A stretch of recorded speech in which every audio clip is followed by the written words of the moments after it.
안녕하세요. 오늘은 5일차 창세기 12장에서 14장 말씀입니다. 하나님의 약속과 아브라함의 순종이라는 내용이 이제 핵심 내용이 되겠습니다. 첫 번째로 성경은 한마디로 아브라함과 다윗의 자손 예수 그리스도의 세계로 표현될 수 있습니다. 창세기 1장에서 11장까지는 원역사였습니다. 즉 역사 이전의 역사를 원역사라고 하는데 그 원역사 때는 때와 장소들을 정확하게 서술하지는 않았습니다. 그러나 창세기 12장부터는 역사적인 역사가 시작되게 됩니다. 이는 하나님의 역사 이야기인데요. 하나님의 역사를 기록한 성경에는 대략 2000여 년의 시간과 1500곳의 공간 그리고 5000여 명의 인간이 등장합니다. 창세기 12장에 등장한 아브라함은 성경에 기록된 5000여 명의 인간 가운데 하나님께 순종한 대표적인 하나님의 사람이 되겠습니다. 아브라함은 이제 믿음의 조상인데요. 아브라함에 대한 최고의 평가는 한마디로 아브라함과 다윗의 자손 예수 그리스도의 계보라가 되겠습니다.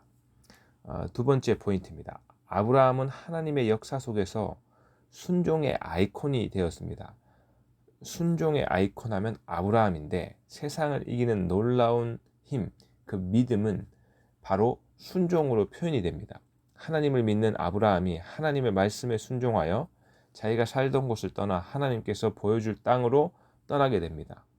하나님의 말씀에 아브라함이 순종을 통해서 하나님과 아브라함의 깊은 관계 맺기에 첫 단추가 잘 채워집니다.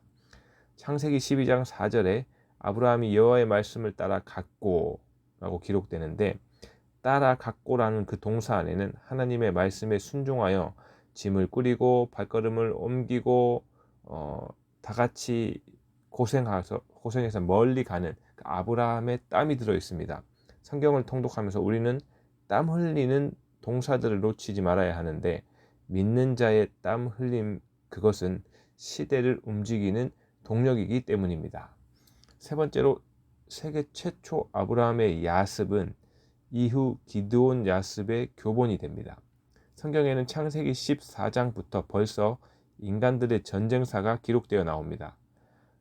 사해 근방의 소돔을 비롯한 5개의 도시국가, 그 국가들은 12년 동안이나 아수르 4개 도시국가에 조공을 바치는 나라였습니다.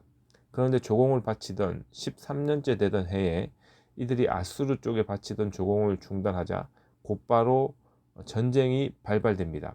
아수르 4개의 도시국가는 유인과 매복 전술로 소돔과 고모라 등의 도시국가들을 완벽하게 제압합니다.